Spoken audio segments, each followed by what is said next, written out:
Hello hi હું રવિ બારોટ ફનરંગના મજેદાર સમાચારમાં આપનું હાર્દિક સ્વાગત કરું છું. વડોદરામાં રીલબાજ યુવતીનો જલવો. લહેરીપુરા ગેટ નીચે ટ્રાફિક રોકીને રીલ બનાવી. નજીકમાં જ ટ્રાફિક પોલીસનું ટોળું ઊભું રહે છે. આ ચાલતું હતું ત્યારે એ લોકોએ પણ તાળીઓ પાડી હશે.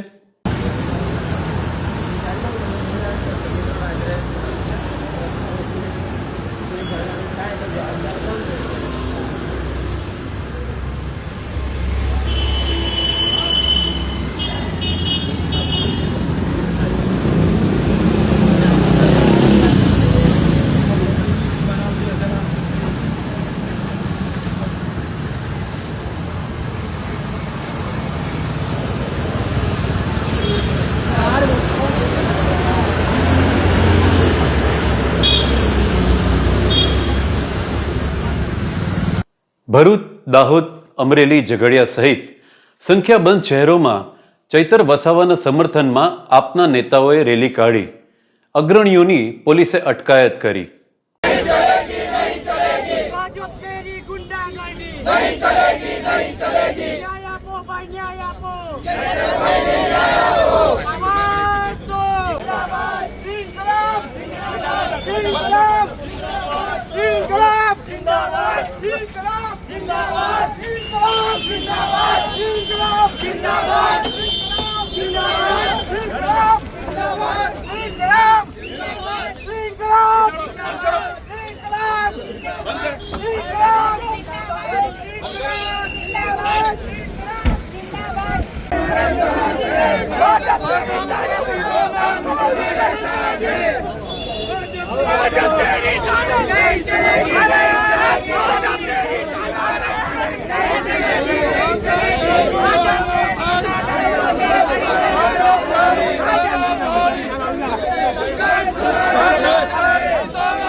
ધારાસભ્ય શ્રી ચૈતરભાઈ વિરુદ્ધમાં જે ભારતીય જનતા પાર્ટીએ ઉપજાવી કાઢેલો જે કેસ હતો, એ કેસના સંદર્ભની અંદર જે તાજેતરમાં ચૈતરભાઈ વસાવા અને અન્ય 8 લોકોને જે 7 વર્ષની કેદની જે સજા કરવામાં આવી, એમને દંડની સજા કરવામાં આવી, ત્યારે આ જોઈ શકાય છે કે આ ગુજરાતની અંદર, ભારત દેશની અંદર ભારતીય જનતા પાર્ટી કોર્ટને પણ ગેરમાર્ગે દોરી રહી છે.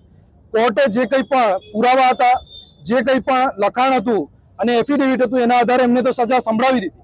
અમે એમને શિરોમાન્ય રાખીએ છીએ. આગળ અમે હાઈકોર્ટમાં અપીલમાં પણ જઈશું અને સ્ટે માટે પણ જઈશું. પરંતુ ગુજરાતની જનતાએ અને ગુજરાતના લોકોએ આ વિચારવાની જરૂર છે કે એક લોકસેવક આજે હર હંમેશ ચૈતરભાઈ જ્યારથી પણ જીત્યા છે ત્યારથી એક પણ દિવસ એમના પરિવાર સાથે બેસીને એમને શાંતિથી જમ્યા નહીં હોય. પરંતુ ભારતીય જનતા પાર્ટી વારંવાર એમને જેલમાં કેવી રીતે પુરાય, એમનું ધારાસભ્ય પદ કેવી રીતે રદ થાય, એવા સતત એ લોકો કાવતરા કરતા આવ્યા છે. એનાથી આજે ગુજરાતની જનતા આ ભારતીય જનતા પાર્ટીને ઓળખી ગઈ છે. અમે આશા રાખીએ છીએ કે આગામી દિવસોની અંદર આ અત્યાચારો બંધ થાય. જો અત્યાચારો બંધ નહીં થાય અને ચૈતરભાઈ જો વહેલી તકે છૂટે નહીં, જો સરકાર આવી રીતે ગેરમાર્ગે દોરતી રહેશે, કોર્ટોને ગેરમાર્ગે દોરતી રહેશે, તો અન્યાય માટે જનતા જશે તો જશે ક્યાં આગળ. અને આમ આદમી પાર્ટી આજે સમગ્ર ગુજરાતની અંદર જે માર્ચ પદયાત્રાનું જે આયોજન કર્યું હતું, એના જ ભાગરૂપે આજે ભરૂચમાં પણ ભરૂચ જિલ્લાનો પ્રોગ્રામ આજે કરવામાં આવ્યો છે. અમે અહીંયાથી પરમિશન લઈને પ્રોગ્રામ કરવા માંગીએ છીએ, પરંતુ પોલીસ દ્વારા પણ અમને પરમિશન આપવામાં નથી આવી. એટલે કે આ ભારતીય જનતા પાર્ટી પોલીસને પણ એમના સકંજામાં રાખી રહી હોય એવી રીતનું દેખાઈ રહ્યું છે. મોરબીના જેતપરના ખેડૂતો હવે લડી લેવાના મૂડમાં. ચર્ચા માટેનું સરકારનું આમંત્રણ ફગાવ્યું. ખેડૂતોએ સરકારને કેમ ના પાડી, જાણો. સાહેબ, એ આમંત્રણ એસડીએમ સાહેબ અને ડીવાયએસપી બેવ આવેલા હતા. એ આમંત્રણનો અમે અસ્વીકાર એટલે કરેલો છે કારણ કે અહીંયા અઢળેક વખત સરકારી પ્રતિનિધિ કર્મચારીઓ આવેલા છે. એસડીએમ સાહેબને અમે મૌખિક રજૂઆત કરેલી છે. ત્યારે એસડીએમ સાહેબે અમને એવું કીધેલું કે તમે લેખિતમાં આપો, જેથી કરીને અમે આને ગાંધીનગર મોકલી શકીએ ઉર્જા વિભાગ અને મુખ્યમંત્રી પાસે. એટલે હું 5 દિવસ સાહેબ ભૂખ્યો હતો. તેમ છતાં અડધી કલાક બેસીને મેં એક પોઈન્ટ હાથથી લખીને 6 પોઈન્ટની અમારી જે માંગણી હતી એ માંગણીને અમે લેખિત એસડીએમ સાહેબને આપેલી છે. અને એ લેટર એસડીએમ સાહેબે ગાંધીનગર મોકલેલો છે. તે પછી એસડીએમ સાહેબ અમને મૌખિક અહીં કહેવા એવા કે ચાલો તમે ગાંધીનગર માટે. ત્યારે સરને અમે કીધું કે અમે અમારું સ્ટેન્ડ લેખિતમાં ક્લિયર કરેલું છે, આ અમારો જોઈ છે. તો હવે સરકારશ્રી તરફ ઉર્જા વિભાગમાં જે કોઈ ટેકનિકલ માણસો હોય એ માણસો તેનો અભ્યાસ કરીને એ એક ખેલે સ્ટેન્ડ ક્લિયર કરે કે ભાઈ તમારી માંગણી આ છે અને અમે આટલું તો દેશું જ. બરોબર, એ 6 પોઈન્ટ ઉપર સ્ટેન્ડ ક્લિયર કરે અને એ સ્ટેન્ડ ક્લિયર કરીને એનો પત્ર સાથે અમને આમંત્રણ લેટર આપે, જેથી કરીને અમે અભ્યાસ કરી શકી કે સરકારશ્રીના જે માણસો દ્વારા જે સરકારશ્રી અમને આપવા માંગે છે એ વસ્તુ આ છે અને અમારી માંગણી આ છે. એ બંનેનો અમે અભ્યાસ કરશું, પછી જ અમે ગાંધીનગર ચર્ચા કરીએ છીએ. તે પહેલાં તો અમે કઈ રીતે કરી શકીએ? અત્યારે આ લેટરમાં ખાલી જે અમને એસડીએમ સાહેબ દેવા આવ્યા હતા આમંત્રણ, એમાં તો ખાલી એટલું લખેલું છે કે સરકારશ્રી પોઝિટિવ છે, તમે આવો. પણ પોઝિટિવમાં તો વારી વખતે જ્યારે આ ટ્રાન્સમિશન લાઈન મુદ્દો જેતપર 1 મહિનાનો નથી, આ 1 થી 1.5 વર્ષનો મુદ્દો જૂનો છે. વાંઠિયાનું આંદોલન લઈ લો, ત્યારથી આ મુદ્દો ચડગે છે. બરોબર, ત્યારે પણ એ પણ ગાંધીનગર ગયા હતા. બરોબર, પછી દ્વારકાવાળા જઈને આવ્યા, કોંઢવાળા જઈને આવ્યા, બધાને આશ્વાસન મળેલા છે. એટલે હવે ખેડૂતો વિશ્વાસ કરવામાં અચકાય છે, ગુજરાતનો ખેડૂત. હવે ધીમે ધીમે આ ખેડૂતોને ભરોસો ડાઉન થાય છે કે વારી વખતે અહીંયા જઈને આશ્વાસનો જ મળે છે. તો એના કરતાં આપણે સરકારશ્રી તરફથી લાઇટિંગ લખાણમાં એટલું તો લઈ કે આટલું તો અમે ઓછામાં ઓછું આપશું. એ સ્ટેન્ડ ક્લિયર થાય પછી ગાંધીનગર જવા માગે છે. તે પહેલાં જવામાં હવે ખેડૂતો પોતાનો કહેવાય ને કે જે ડાઉન થાય છે એટલે જવા માંગતા નથી. સરકારનો સ્પષ્ટ સંદેશ છે પત્રમાં કે સંવાદ વગર આગળ વધવું અશક્ય છે. સંવાદ વગર અશક્ય છે. તો વાંઠીયામાં આંદોલન કેવું ઉગ્ર હતું, એને સંવાદ કરેલો છે કે નહીં ગાંધીનગર? તો ત્યારે પરિપત્ર આવ્યો તો જેતપરનું આંદોલન જ ના થાત, કે કોંઢુનું આંદોલન જ ના થાત. સંવાદ તો કરેલો છે, નથી કરેલો એવો નથી. કિસાન સંઘ સાથે હતું, અઢળક ટેકનિકલ માણસો હતા, સંવાદ થયો તો, તેમ છતાં સરકારે કાંઈ એક્શન નથી લીધા.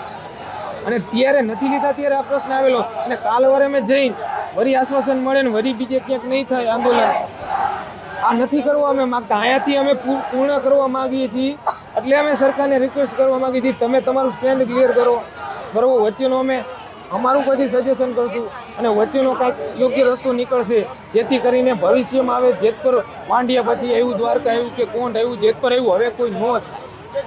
એટલે આનો સુખદ અંત લાવવા અમે પ્રયત્ન કરી છીએ અને સરકાર એમાં સાથ સહકાર આપે તો એના તરફથી એક સ્ટેપ સરકાર આગળ વધે.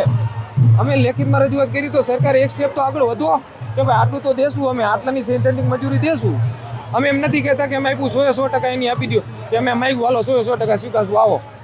પણ તમારા ટેકનિકલ માણસો બેરીને એક સ્ટેન્ડ ક્લિયર કરો કે ભાઈ તમારી માંગણી આ ભાઈ ઊંચી છે તો તમે સ્ટેન્ડ ક્લિયર કરો, આટલું તો અમે દેશું. એ દેશ એટલે અમે જાશું. હજુ સુધી તમે અમારી ચેનલને સબસ્ક્રાઇબ નથી કરી તો અત્યારે જ ન્યૂઝરૂમ ગુજરાતને સબસ્ક્રાઇબ કરો, ફેસબુક અને ઇન્સ્ટાગ્રામ પર ફોલો કરો. અમદાવાદ એરપોર્ટ પર સ્નિફર ડોગની કાબિલિયતથી બેંકોકથી ફ્લાઇટમાં 10.9 કિલો ગાંજો લાવનાર પેસેન્જર ઝડપાયો.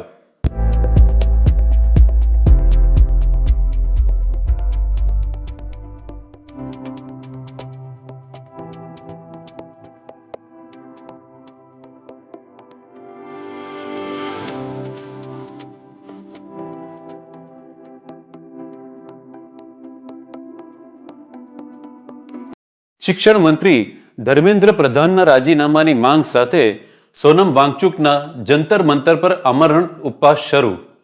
કોકરોચો હવે સરકાર સામે લાંબી લડતના મૂડમાં.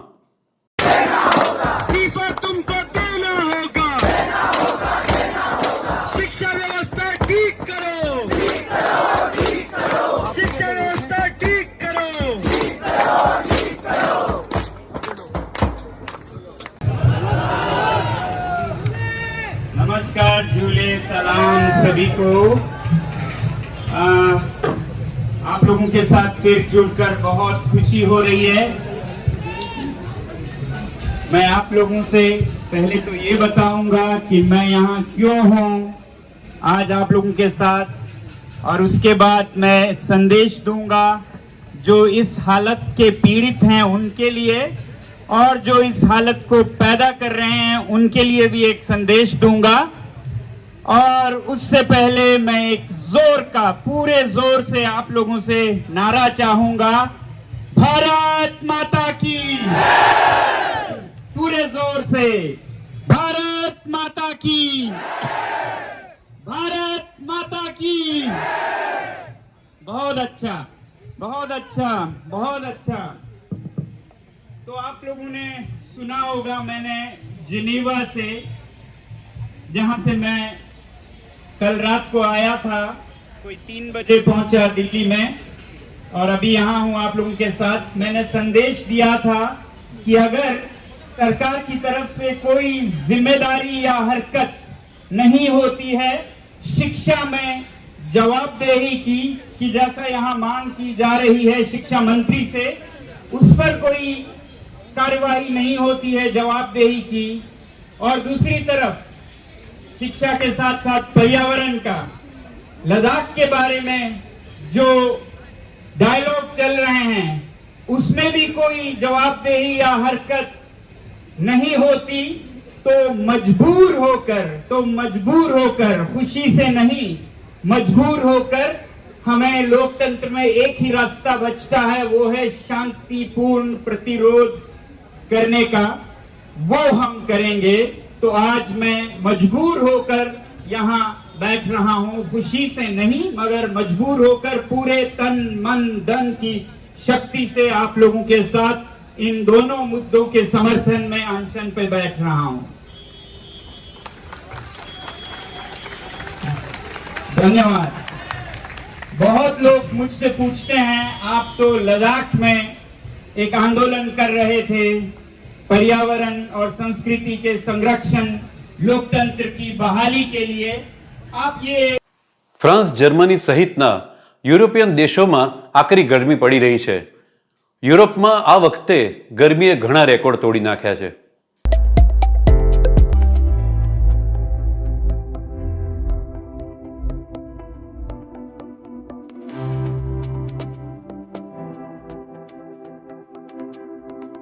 भाई साहब जर्मनी में गर्मी का प्रकोप इस लेवल तक पहुंच गया है कि पूरी ट्रेन रुकवा दी इन्होंने।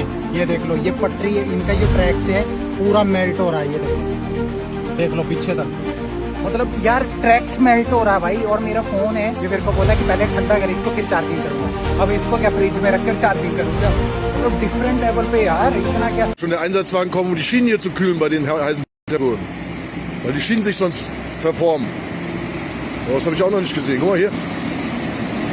Crazy shit, Diggi.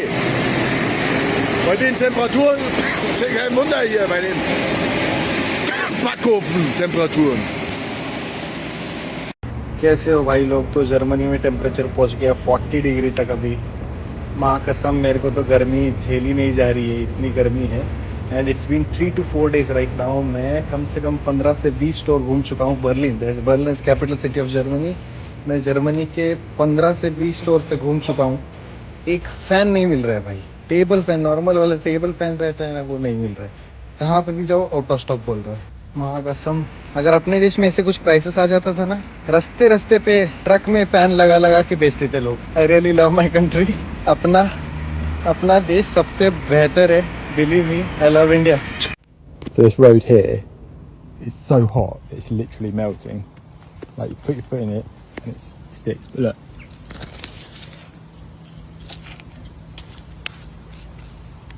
Completely melted.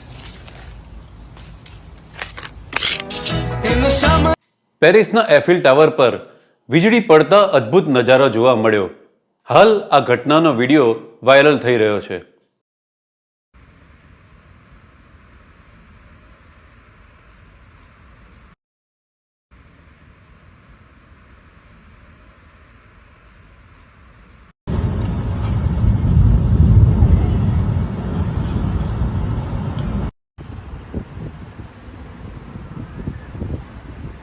ગુરુગ્રામમાં 20 લાખની કાર ચલાવતો શખ્સ પેટ્રોલ પંપ પર 6,000નું કરીને ભાગી ગયો. સીસીટીવીના આધારે પોલીસે તપાસ શરૂ કરી.